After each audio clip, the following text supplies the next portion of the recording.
So does it have to be with the derivative, because here the derivative can make it. What if instead we use e to the mu prime? E to the mu prime. And then that way mu prime is negative. E to the mu prime. Yes. So like the derivative like doesn't really matter. if you use d bar, okay. So why are you gonna use d bar? Because it's always negative. But why do we simply introduce mu which is negative? What if my question is, what if the software doesn't allow us? Somewhere it will allow you to do that. Why it's not allowed you to do that? You just add again. Okay, there's a way how to derive the dual problem. Yeah. Sure. First, you should check the slides, the lectures I upload. Okay, it's pretty important.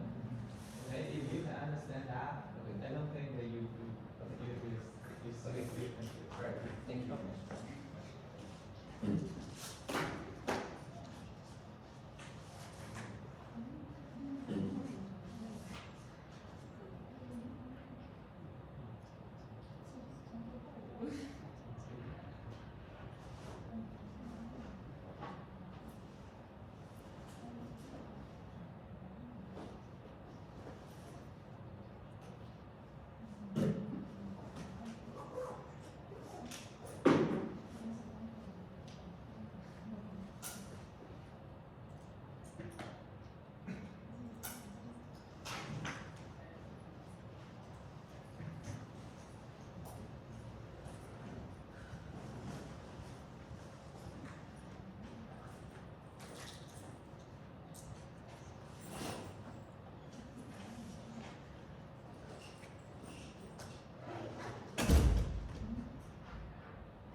Sorry, I'm late.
Thanks for coming to the last lecture.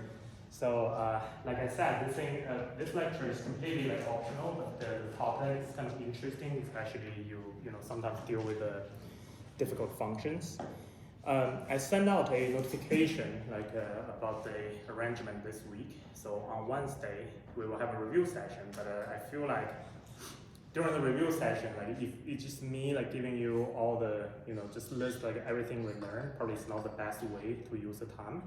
So instead, what we will do is that we're going to offer a mock exam. So the mock exam is shorter than the real final, so it has probably only 2 problems. only concerning the second half of this class. So in the mock exam, I think what's going to happen is that you're going to spend maybe 40 minutes working on the problem. During this time, you can chat with your friends, you can just discuss with each other, and I'll be here, Tiffany will be here. If you have any questions, feel free to ask us. And after that, we will go through the solutions of the mock exam. So mock exam probably will be slightly more difficult than the real final. So I don't want to put too much pressure on you, just in terms of the final exam. So it won't be, it will be pretty straightforward. So just do your best, you'll be fine. Since we have so few audience here, okay, I'll give you 3 minutes. You have any questions regarding the final, you can ask me now. Just anything. No? Okay, I was going to tell you what the problems are, but since you didn't ask, then just you'll see on Friday, I guess. So today, basically during today's lecture, we will not deal with any proof. So I just want to show you this powerful tool called interpolation.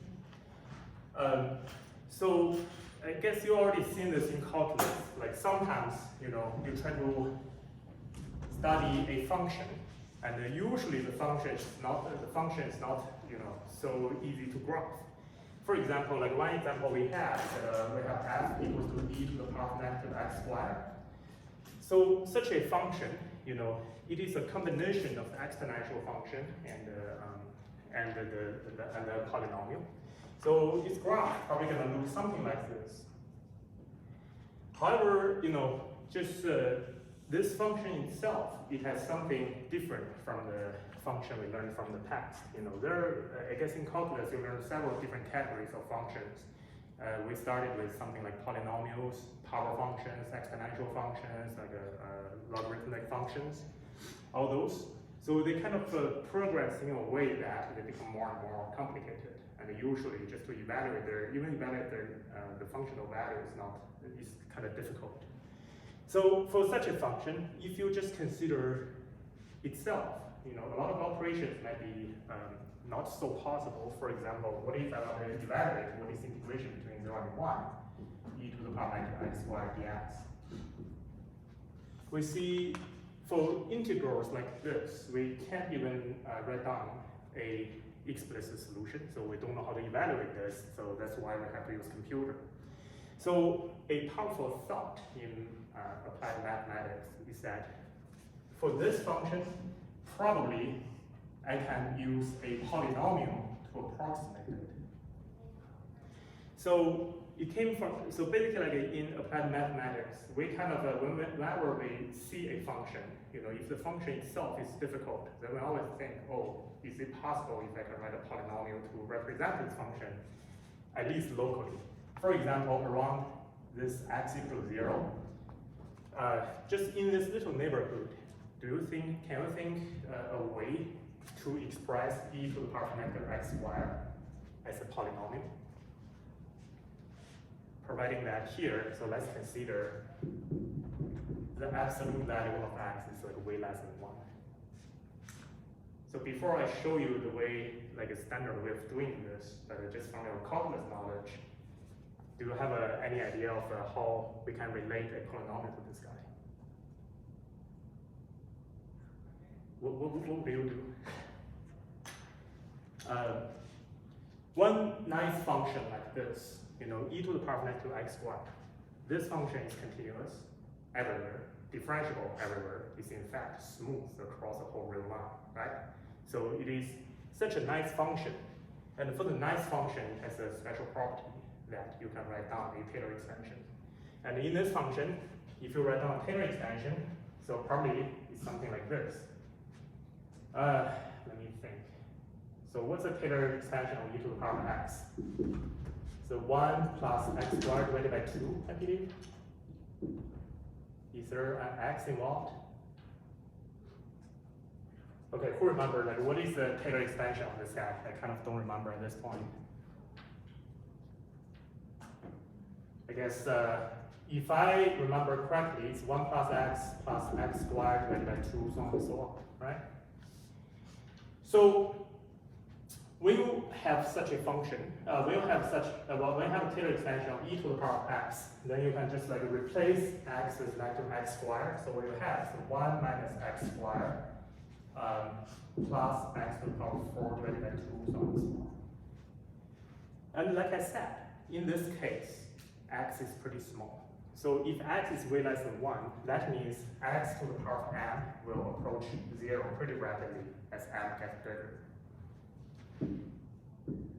So in this case, for such a function around x equals 0, probably you can approximate it just by 1 minus x squared. And indeed, if you look over here, like locally, this function do look like a parabola. So it's a parabola kind of opening downward, like complete the other half of this function. So in this case, you're turning a difficult function into a polynomial, and this polynomial 1 minus x squared is a polynomial of order 2. So I have such a notation I call it P2 of x.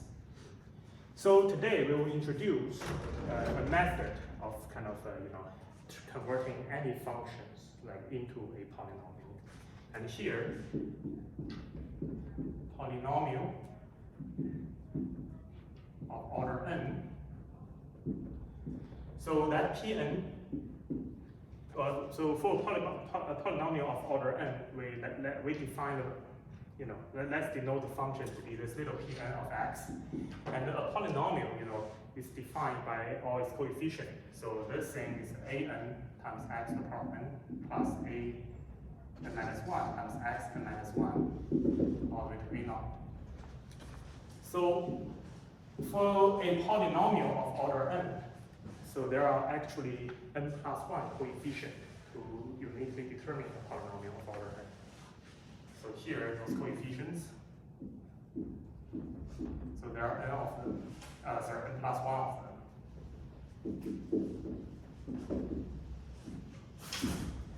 So our goal now is that with any given function, I want to write a polynomial such that like this polynomial kind of recover the shape of the function.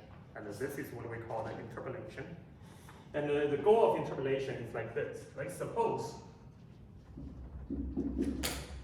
you have a bunch of different x. You have you have xi for I equals to 0, 1, 2, and n. So those are the different x values you have. And you know the function's value, and you have yi equals to f of xi. Here f is the function you try to approximate. So you have n plus 1 pairs of xi and yi, and let's first assume those xi's are different.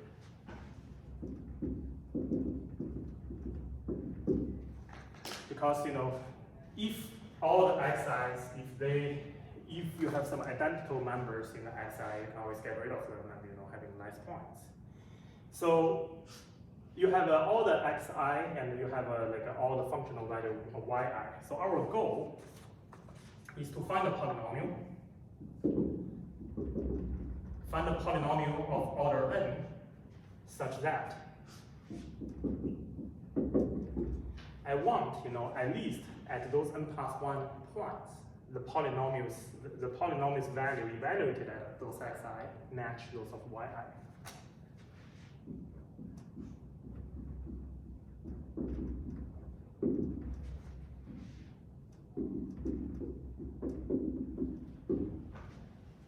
So this is like one way, we use a polynomial to approximate a function. So here f is a function to be approximated. And if I draw a graph, so it's pretty much that, if you have the graph of this function, so here's x and then here's y. So what you know is that, let's say the function's graph looks like this, so this is f. And you have a bunch of sampling points, this what the xi are, so xi can be here, so this is xi plus 1, so on and so on. So your goal is to find a polynomial such that at least at those points, this polynomial intersect with the function's graph. So your polynomial might not look exactly like the function itself, but it can be something like this. So at least at those sampling points, you want the polynomial to recover the value of the function. So this is one way we can define a polynomial that can approximate a function. So let me call those xi sampling points. So this is our goal, and it turns out we can indeed achieve this goal like by constructing one of the polynomial function p. So to construct this function, so we need several ingredients. So let's consider a polynomial look like this. So I will consider a polynomial that is called Lk, and it is a function of x. So it is a polynomial of x. I define it in such a way that it is a product between the product of x minus xi divided by xk minus xi. And here, I don't want k equals to I. So remember, all those xi, those are my sampling points, so they're already given. So basically, like with all the given sampling points xi, so you already know what those xi are. And you can actually form a polynomial like this. And this guy is indeed a polynomial because its variable is x, so it's up here, and everything else, this guy, this guy, and this guy, they're just all just numbers, right? And when you define this function, it turns out this function has a pretty nice property. So let's consider if you evaluate xk at different sampling points. So I have xi such that I go to 0, 1, 2, all the way to n. So I have n plus 1 sampling points. So let me just evaluate this polynomial Lk at a location of xj, one of my sampling points, and see what happens. So you see on the right hand side, it is a product of xj minus xi divided by xk minus xi. Okay, that's not equal to I. So when you have this, you need to keep in mind that so you need to keep in mind that this, all the xi, all the xj, all the xk, those are just sampling points. So eventually you have something like this. You have xj minus x naught times xj minus x1, so on and so on, all the way to xj minus xn, and divided by, at the bottom, that is xk minus x naught, xk minus x1, so on and so on, all the way to xk minus xn. So when you have this product, so now let's consider the relation between j and k. So let's say, what if j is k? So what if I'm evaluating this polynomial at the sampling point xk? So in that case, you see here become xk minus x naught, and there's the exact same term down below. Here become xk minus x1, same term down below. You see all of those terms will all be divided, and you have Lk evaluated at xk will essentially equal to 1. However, now, if this j does not equal to k,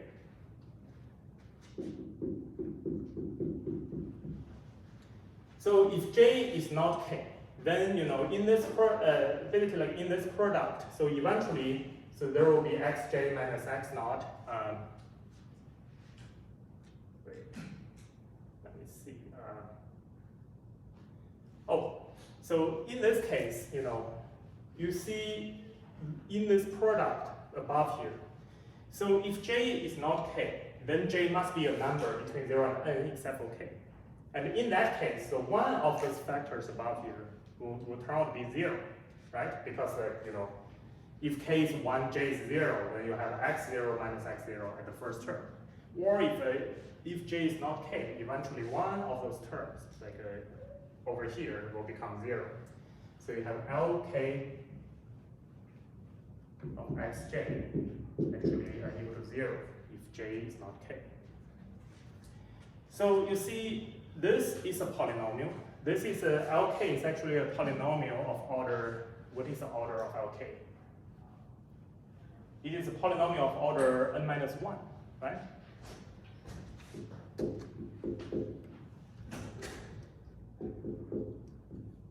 this is just like just means like a polynomial of order n-1. So you have a polynomial and it has a pretty nice property. So basically, like, depending if you put all those like sampling points into this function Lk, the output is either 0 or 1. And because here when you define this function Lk, so here this k will decide at which sampling point this function becomes 1. That is, like, you know, if you have a sampling point j just equal to k, then you have this polynomial equals to 1 at that location. So when you have this, there's actually a way to construct the Pn we need over there. Because one way you can try to do is that you can define Pn of x, like that's like, you know, our function over there.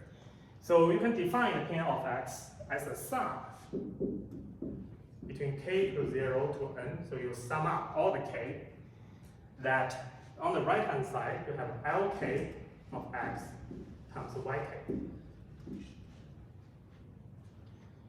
And when you construct a function like this, so this function has a name. So this is called a Lagrangian polynomial. Let's see. So it's called a Lagrange interpolation polynomial.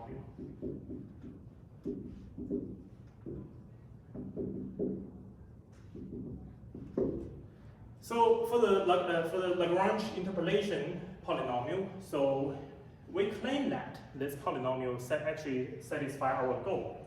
So we want this polynomial, you know, to be of order n, and also we want the polynomial, you know, at the sampling at any given sampling point xi. I want the polynomial's value to be yi. So let's test if this is the case. Oh, actually, maybe I said one thing wrong. So this Lk is a polynomial of order n, right? It's not n-1. Because here, if you check this definition, so you are taking a product between n, well, it should be n plus 1 elements, but you are not taking the one of k equals to I. So it's you're actually taking the product n times. If you take a product n times, and this term will pop up, like give you the polynomial of order n. So now we do see this polynomial is it is a polynomial of order n. So we want to see that if this polynomial can recover the value of the function, like at all those given sampling points. So if we try that, so I can actually take in, let's consider, like for any j, so I can take in what is the polynomial's value at xj, so I bring it into the definition here.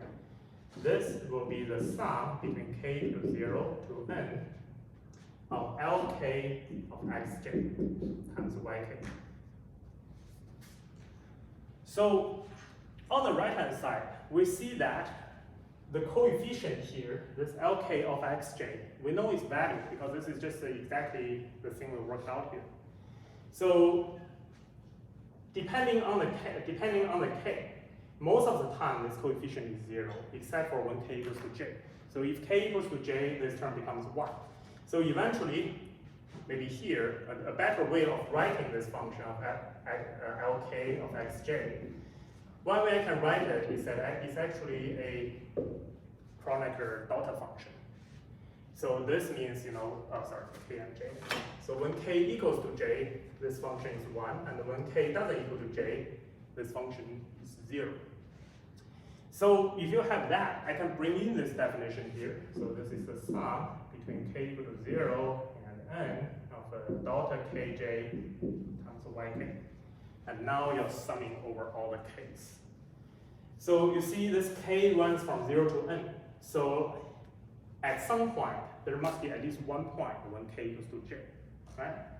When you sum this up, most of the term, because when k doesn't equal to j, this guy is just 0. So most of the terms will be 0, except for that one term. When k equals to j, this will give you the value of yj.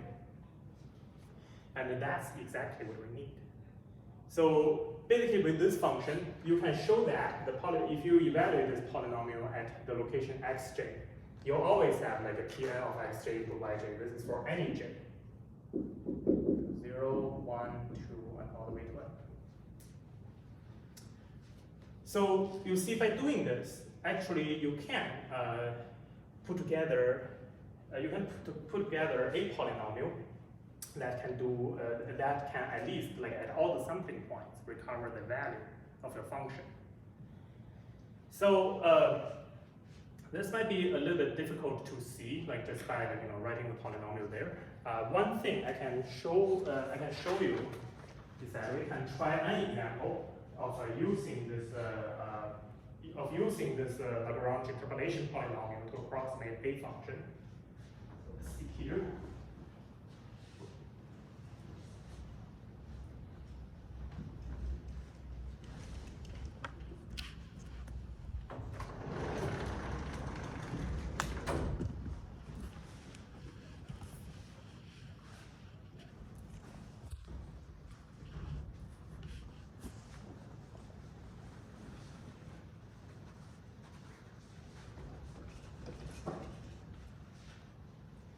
So, I just erased this example, but let's just look at the function we were talking about. So let's do an example. So we want to write down a second order polynomial, P2 of x, that interpolates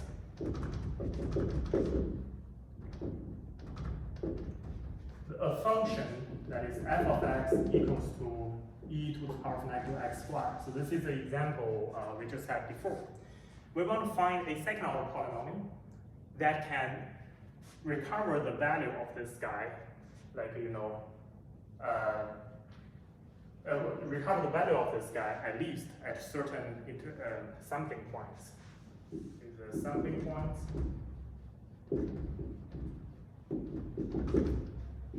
So I can take x0 to be negative 1, x1 to be 0, and x2 to be positive 1.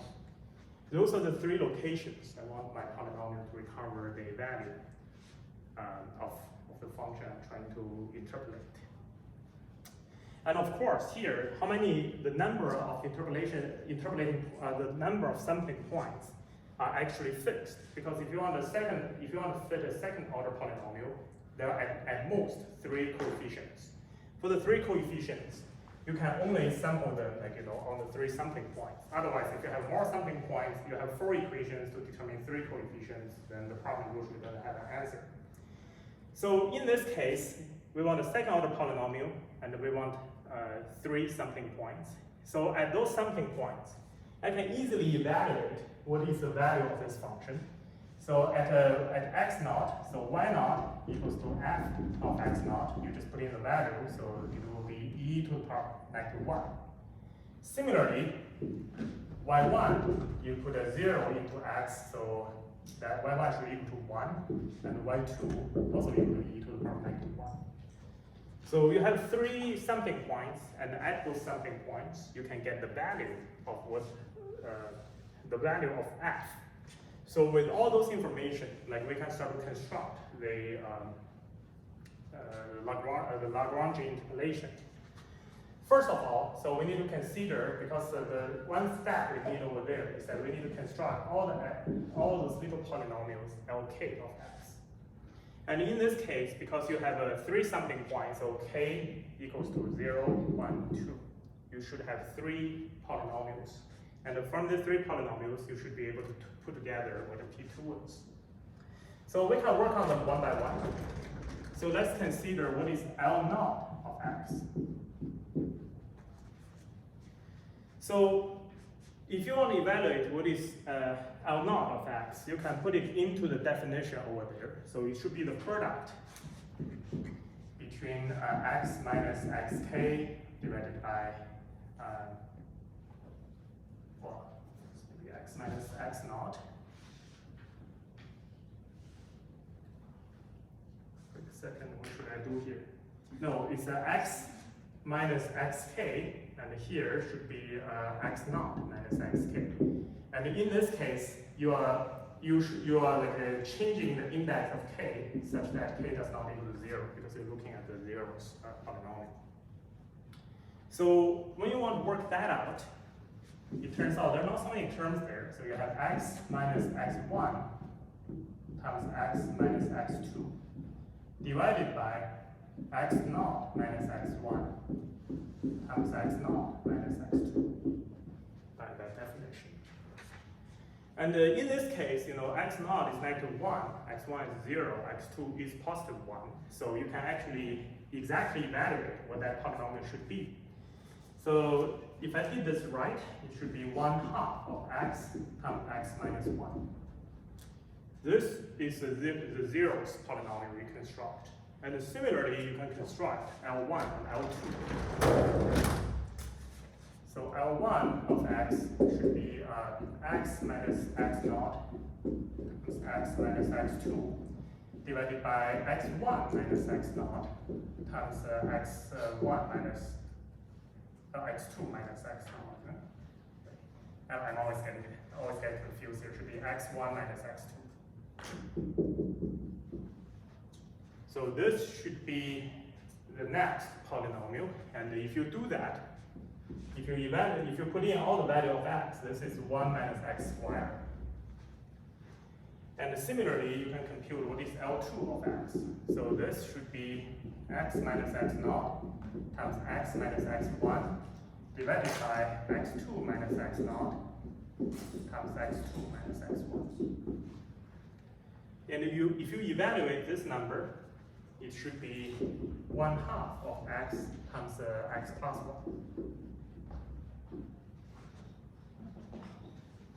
You see, for those polynomials, the construction is kind of mechanical, and it follows certain rules. That is why it is actually very easy to let your computer to do all this for you. So that's why this polynomial interpolation it's very easy to write it into a code. And for those three polynomials, we can very easily see their properties. For example, for L0.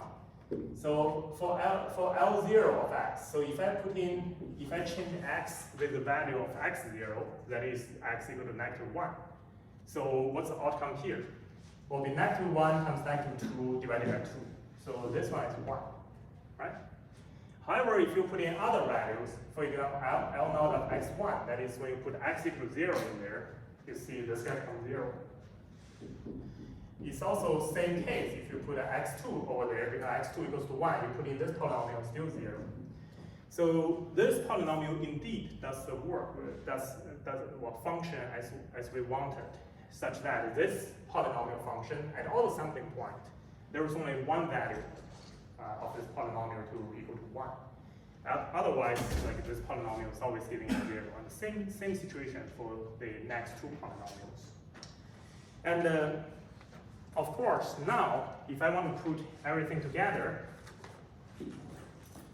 so the P2 of x, it should be the sum between k equals 0 and 2 of this Lk of x times Yk. Here, all the Lk you just computed, and all the value of Yk you just evaluated up there. So I can give you the final result. So if you put this together, the polynomial you are approximating is e to the power of -1 minus 1 times x squared minus 1. You see, this polynomial does look kind of similar to the polynomial we had earlier. However, it also has a little bit. It's also a little bit different. Did I make a mistake? This polynomial looks kind of funny to me. Let's see. I think here might be a +1, right? Yeah, here's actually a +1. Yep. So if we approximate e to the power of -x squared with Taylor expansion, then the Taylor expansion tells us, when x is very small, it should be 1 minus x squared. And in this case, you see this interpolation slightly deviates from the estimation you get from the Taylor expansion by the coefficient here. So 1 over e minus 1, so that's something negative. So it is not exactly 1 minus x squared, but it's 1 minus something slightly less. So we can have a look like at how this function look like, and especially, I can also plot like the Taylor expansion case and see how do those polynomials recover the shape of this function. So I have a code I posted online already.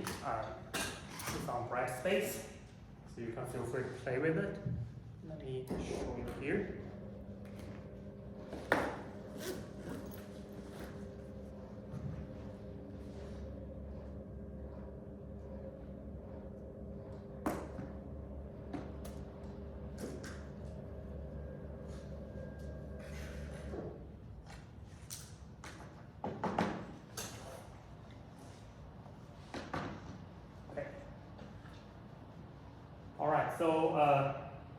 So basically, I will not talk too much about this code, it's already online.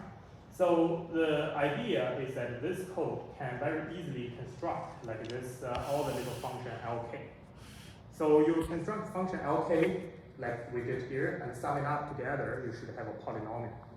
And in this case, if I show you the example. So in this code, so you see here the polynomial order. So this is a number you can change. In this case, we want to find a polynomial order of 2. So we want to find a P2. So you can change the order to be 2 here. And then, basically like you can generate all the interpolation points. So in this case, so if n equals to 2, if you do this mean space between negative 1 and 1, like divide this area into, here should be n plus 1, right? So the code I give you might have some problems, keep in mind. So then if you do this linear interpolation, then you should see your sampling point, like we mentioned before, should be negative 1, 0, and positive 1. And then you put in your interpolation function, and you can run the code. So if you run it, so this code, I think there might be a little bit problem here. So if you run the code here, you see you do get approximation like of the original function. So this function e to the power of negative x squared is actually the blue curve in the background, and this red dashed line.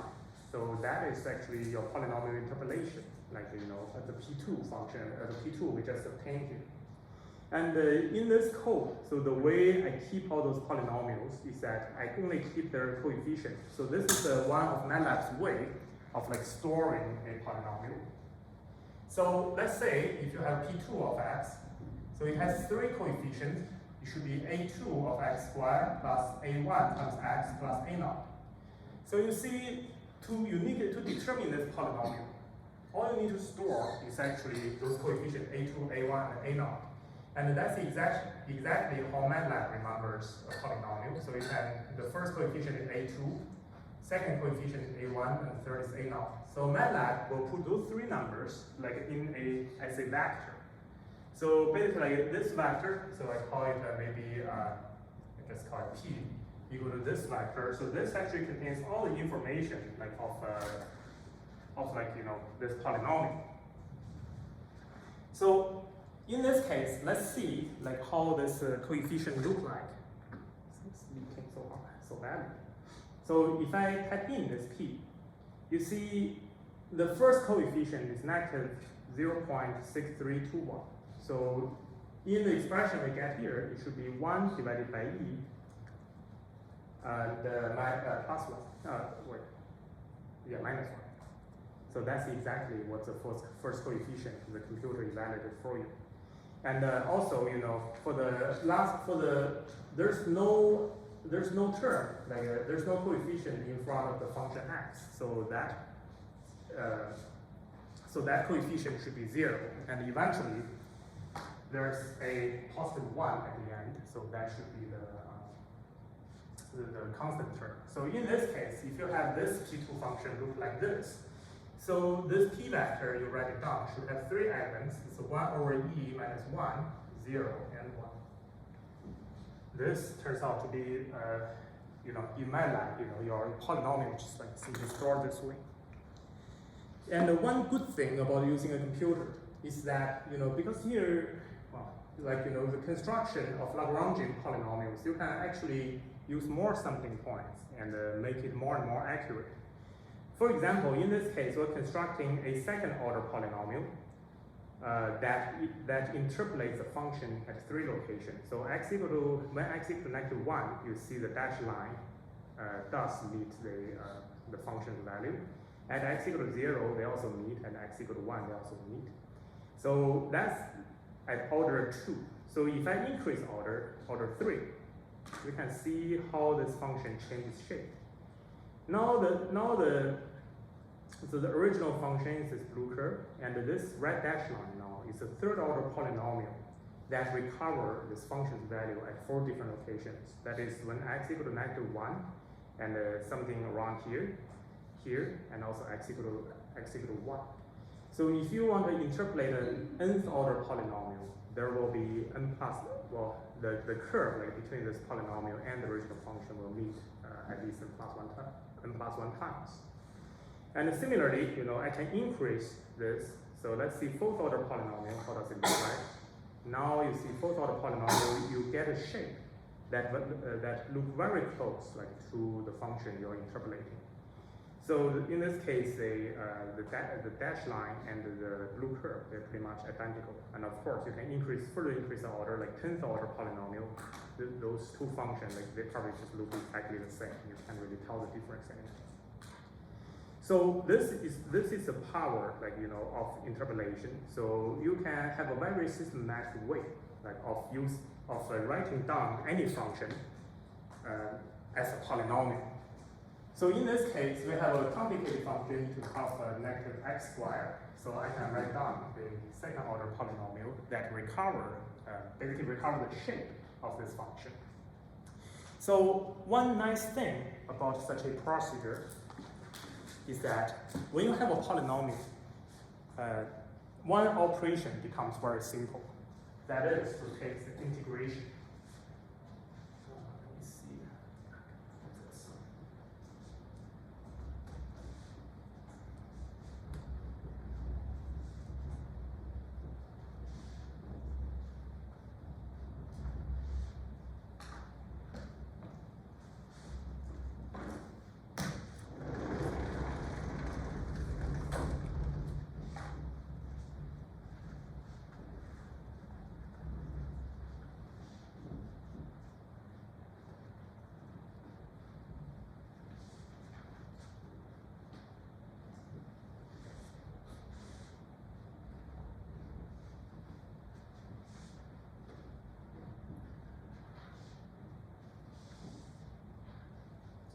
So this is the question I asked you last week, that how do we evaluate the integral between -1 and +1 of e to the power of -x squared dx?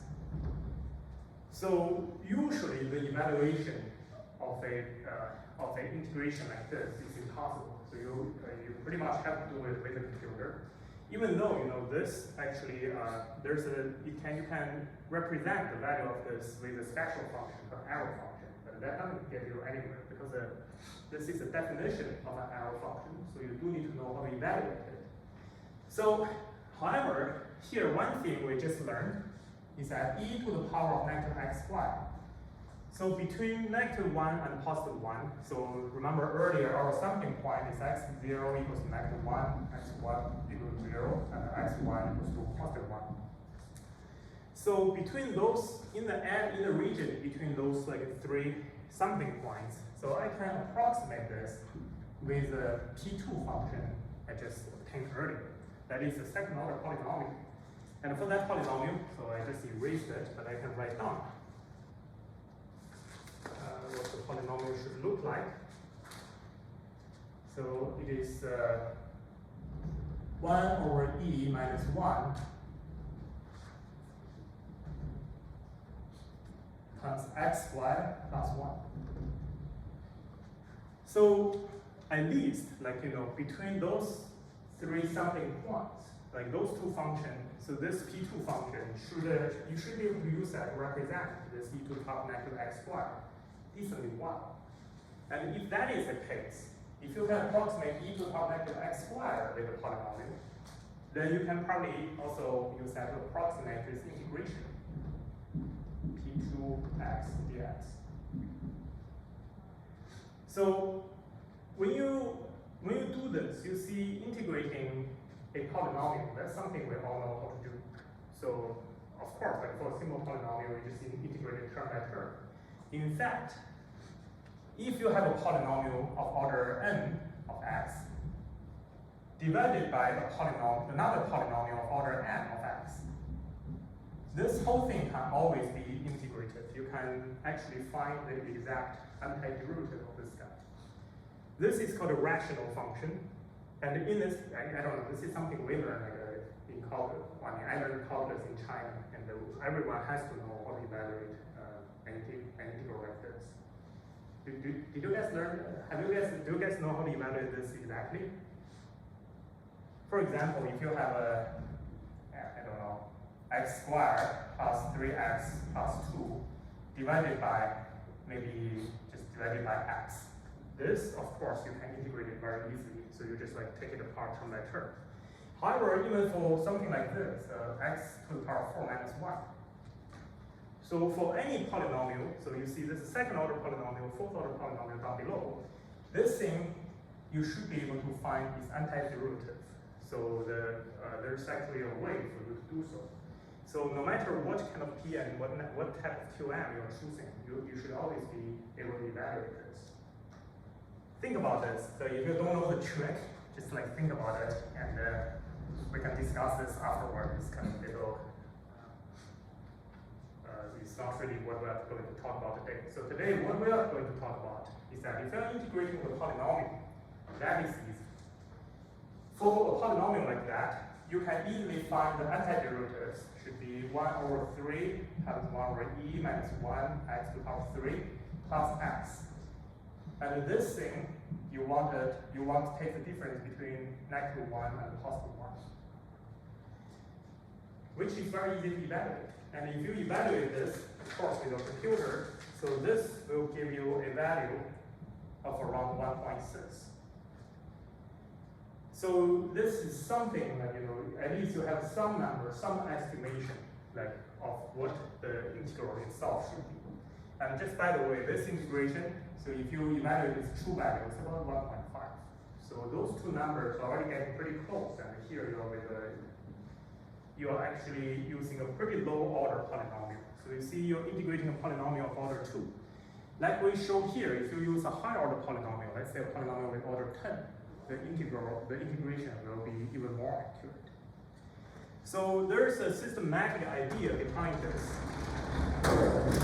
So basically, like, if you want to integrate a to b of f of x dx, so the way Lagrangian interpolation polynomial works is that you can always approximate this function f with the polynomial of order n. Integration between a and b of Pn of x dx. And this guy is actually very easy to evaluate. So here, one thing about this polynomial is that all the coefficients were pretty much known. So in this case, like, if I want to, let's say I have a bunch of sampling points. So I have all the sampling points of xi that actually samples the whole interval between a and b. So I can actually sample it in such a way. So I can let xi, maybe xk, equals to a plus k times delta x. And here I'm running k equal to 0, 1, 2, and all the way to n. So those are your sampling points that samples the interval a and b. And here, delta x is like kind of a spacing between each sampling point. So you can take it to be b minus 8 divided by n. So when you have your sampling points like this, you see the sampling points when k equals 0. So x0 equals to a plus 0. So basically, if you have an interval of a and b, the first sampling point is always the left end of the interval. And then you go to x1, that's a plus delta x. So there's something x1 over here, so on and so on. And let's say you eventually go to xn. So if you take k equals to n, so then xn equals to a plus, like here, this becomes n, times this guy. So then eventually you recover b. So xn always corresponds to the rightmost point. So by doing this, you actually have an equally spaced sampling point. So we call this equispaced. So those sampling points, it actually cover the entire interval between a and b. So when you have sampling points like this, then you can start to work on like what is a Lagrangian polynomial in this case.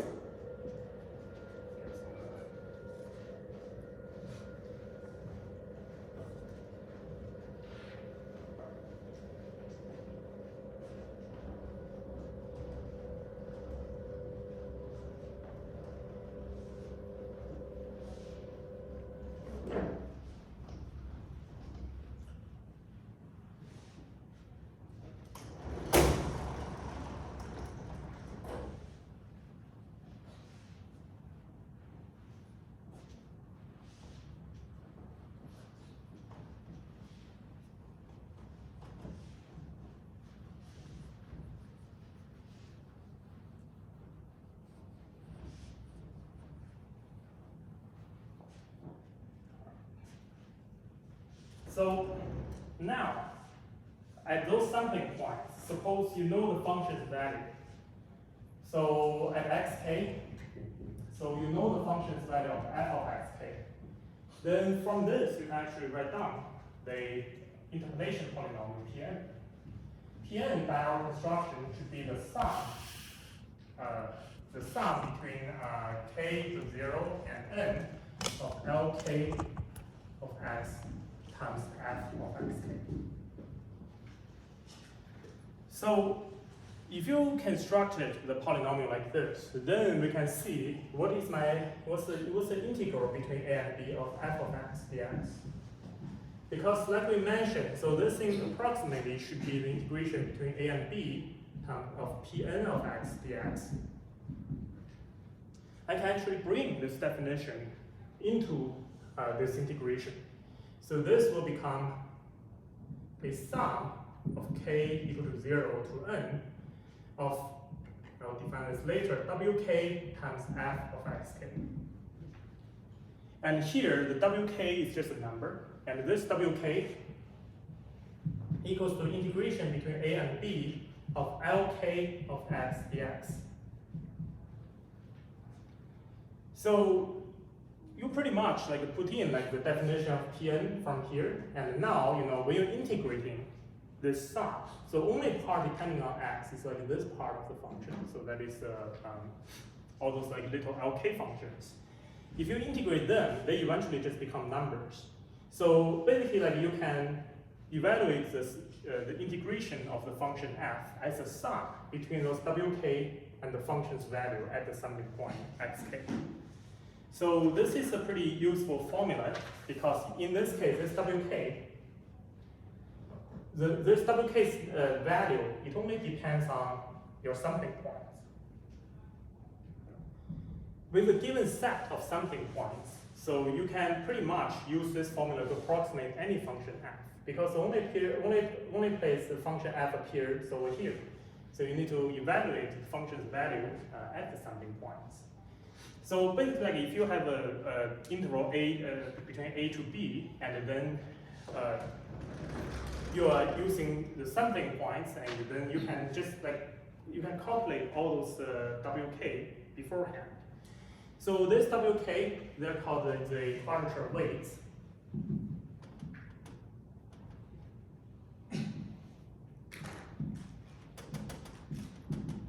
So you can see that the integration of any function of f of x dx is actually a weighted sum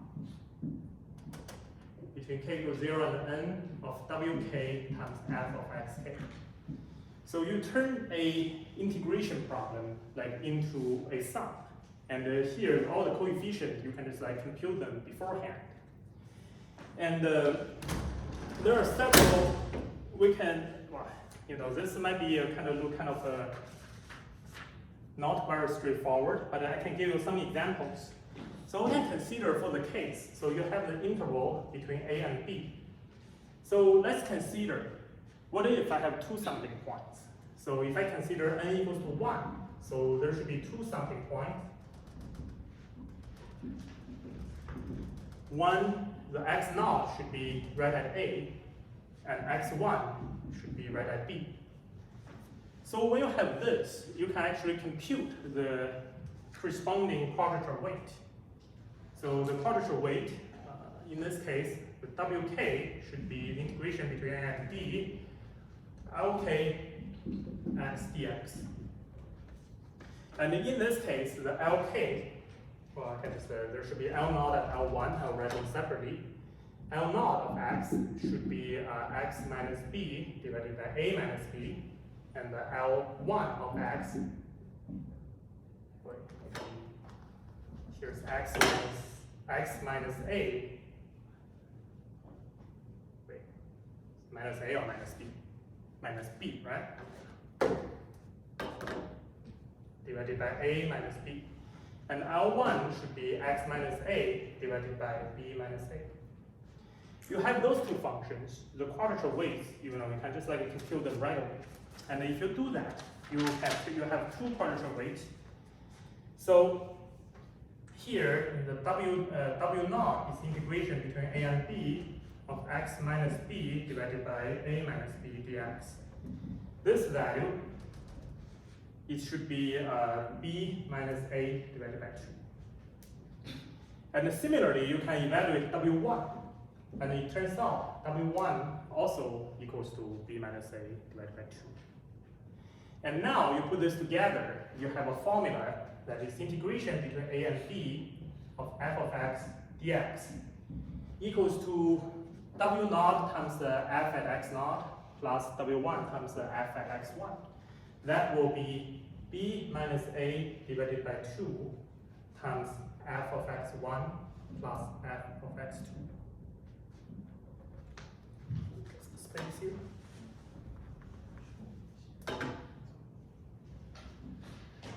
So this is the result you can get from this integration.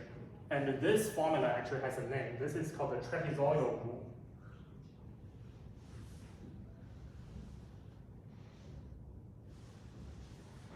The reason that this is called a trapezoidal rule is if you try to graph the function, so geometrically it looks like a trapezoid. So let me show you what I mean here. So eventually, what you're doing is that between the interval a and b, you have a function f of x. You're trying to evaluate the integration of x over dx between a and b. So that is actually to evaluate what is the area of this shaded region, right? If you want to evaluate the area of this shaded region, there are many ways to approximate this. And one way of doing so is that, so even though you see this region is bounded by 3 straight lines and 1 curve. So how about we just assume the curve is a straight line? So let me connect this point A to point B. So now you see you have 4 lines surrounding this shape, which actually make a trapezoid. And if f is not changing too much, I can probably use the area of the trapezoid to approximate the area of the integration. And the area of this trapezoid, you see the length of this edge is FA, the length of this edge is FB. So if you remember what you learned from middle school, so the area of the trapezoid should be 上底加下底, right? 乘以高,高 is b minus a divided by 2. 上底加下底乘以高除以2, so that should be the area of a trapezoid. And you see, so S approximately equal to this. Since the area X is exactly this integration, so you see the two methods actually give you the same formula. So you can either do this geometrically or like go through the polynomial interpolation. Of course, like with different n, for example, n equal to 2, you can theoretically construct all of those partial weights, and there are actually, so I put code online you can play with that can actually help you generate all those integrations. I think that's all I want to talk about. So I know, so the last lecture, I kind of, everything is a little bit brief, brief because, this is supposed to be like a week load of teaching, but I only want to give you a taste like in one day. So one thing I want to say is that you guys probably have the textbook, the numerical analysis textbook, and you see we covered maybe the first 5 chapters of the textbook, which are the kind of the classic stuff of the numerical analysis. That is to pretty much to solve equations or to find eigenvectors. So that's what we learned from numerical analysis class. But after that, that book actually has many useful tools. Like for example, you have a interpolation of a quadrature, and eventually, that book will teach you how to solve ODE and PDE. So for a class like this, we don't have enough time to cover all those materials.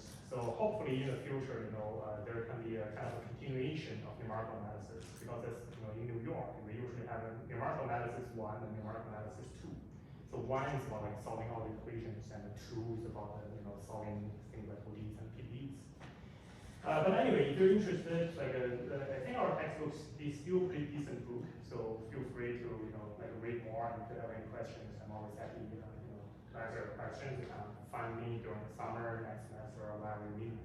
Okay, so that's it for today's lecture, and then I'll see you guys on Wednesday. We'll have a mock exam, and if you have any questions, feel free to come to my office hours. Okay, all right, that's it.